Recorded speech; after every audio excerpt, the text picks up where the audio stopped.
पांचवें नंबर पर इस्लाम कबूल करने वाली हस्ती को ज़ुन्नूरैन कहा जाता है।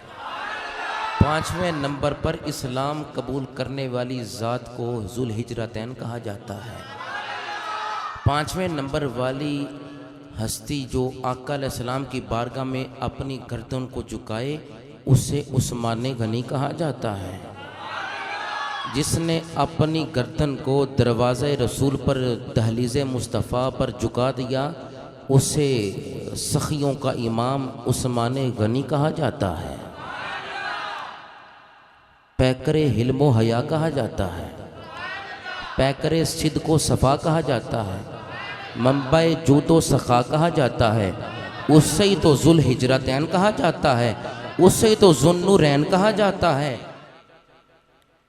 हक्का बिन अबिल आस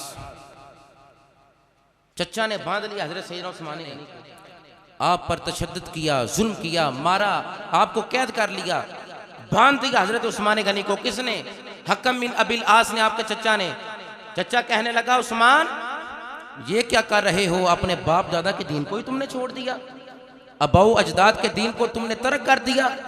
जब तक तुम दीन इस्लाम को नहीं छोड़ोगे। चचा कहने लगा, उस्मान याद रखो हम तुम्हें कभी नहीं छोड़ेंगे, मैं कैद में रखूंगा, तुम्हें बांध कर रखूंगा। उस्मान गनी फरमाने लगे, मेरे जिस्म के टुकड़े टुकड़े कर दे चचा। चचा सुन ले, तू तो कहते है दीन इस्लाम तू छोड़ दे, बाप और दादा के दीन को तुमने तर्क कर दिया, मुझसे सवाल करता है। ऐ चचा हक्कम बिन अबिल आस सुन ले, मेरे जिस्म के टुकड़े टुकड़े भी हो जाए, मैं ये चाहता हूं हो जाए, मगर दीन इस्लाम, मोहब्बत रसूल, इश्क इलाही की बस्ती में मैं आ गया हूं, अब इस बस्ती से बाहर नहीं निकलूंगा। मुझे ये तो मंजूर है, ये हो सकता है कि मेरे जिस्म के टुकड़े टुकड़े हो जाएं और मैं कैद में रहूं, बंधा रहूं। ये नहीं हो सकता कि मैं दीन इस्लाम छोड़ दूं। क्यों? कि ये दिल भी मुस्तफ़ा का है, ये जान भी मुस्तफ़ा की है।